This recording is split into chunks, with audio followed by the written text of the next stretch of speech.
What is up, YouTube? This is Piccolo the Blackian here, and I am back with another video. So, I'm here to drop another red pill knowledge or a senzu bean. Now, I'm gonna be speaking on one of the 10 commandments in the Bible, which is the last commandment, which is thou shalt not covet thy neighbor's goods.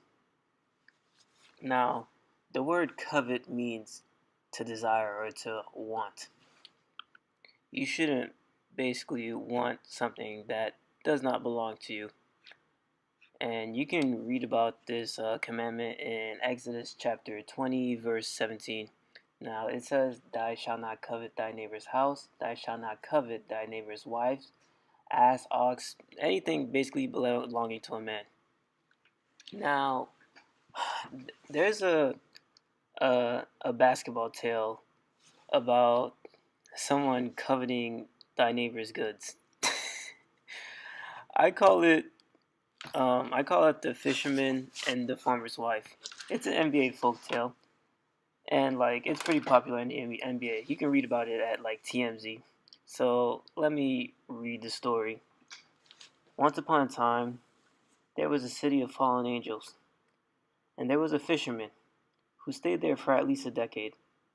And then a new farmer came to town, who was known for trying to intimidate a black snake, but failed miserably. So the farmer and the fisherman meet at a lake, and the two become fast friends. They spent quite an amount of time at that lake. In fact, people in the town will call them Lakers. Eventually, the fisherman would go to the farmer's estate and meet the farmer's wife. We'll call her Horia. Yeah, Horia. So, like I said, the fisherman meets the farmer's wife and kids and takes a liking to them, perhaps too much of a liking. So one unfortunate day, the farmer is handling business and he gets a courier or a messenger from his kids saying the fisherman is at their house with their mother. So the farmer put two and two together and figured the fisherman was coveting his goods, his wife, his ass, his breast. So he got on his Porsche or Mustang or Ferrari and rode like a madman to lay hands on the fisherman, or perhaps to clip him or cut him as if he were a clipper. So when the farmer got home, I don't know what happened next, but the wife went along with the fisherman, but at least the farmer kept his estate and his children, and he ingrained in his children, violence isn't the answer, but sometimes it is. It's a bittersweet tale. Now, fellas, let's keep in mind, nothing in this society you can't claim to be yours, not even your kids. So, like I said, I've mentioned in my previous videos, I mentioned to have a nomadic state of mind, to think like a pilgrim, to always adapt and to be ready to leave or whatever, because, in a real society, men would get punished for, breaking one of the 10 Commandments. But we're not living in a real society. In fact, we promote breaking 10 Commandments, like adultery. People talk about fucking niggas' wives and shit, shit like that. Now, let me speak on my own example.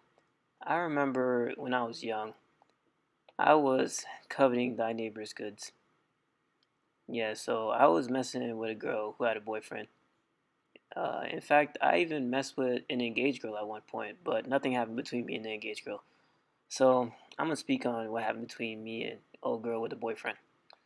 So I've probably mentioned this in other videos, my little pergamy video.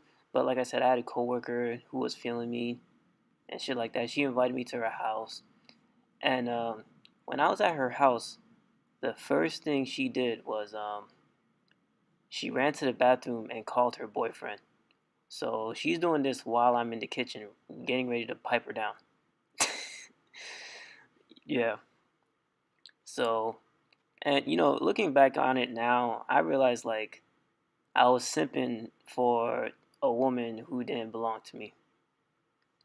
But hey, I've learned from my mistakes. It is what it is. So yeah, like I said, um, I this is one of the reasons why I don't covet thy neighbor's goods, because it's one of the commandment and it's just morally wrong.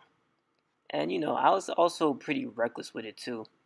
Like um, when I was gonna basically get ready to get down to business, I remember I had a hefty bag in my pocket, but at this point, my pants were already off. So I asked the girl if she was on the pill, and of course, she said yes. And at that point, I said, "Man, fuck that hefty bag," and I just went in. Now that we're down to business, we're practically going half on the baby, like that R. Kelly song. So I'm trying to, make the bed screech, just, and I make the bed screech long enough where I felt a special beam cannon charge up, and so I felt the special beam cannon charging up, and I gotta somewhat spray it. So um, my intuition told me to pull out and not to trust this bitch. And that's what I did. So once I pulled out, I just blasted her with a special beam cannon. And that was that. It went right through her stomach. So yeah, fellas, basically what I'm trying to say is, you shouldn't go after another man's woman. That girl did have a good heart. Now, when I say good heart, I don't mean she was a good person. I mean she had a nice set of racks. I swear, they were so big. I swear, if you can blow on them, they probably get bigger. But yeah, fellas, it's a big world out there. And no need to steal another man's woman, because women outpopulate men like 7 to 1. So you'll get more than your fair share. So leave a like, comment, subscribe to this channel, and I'll be coming back with more content in the future.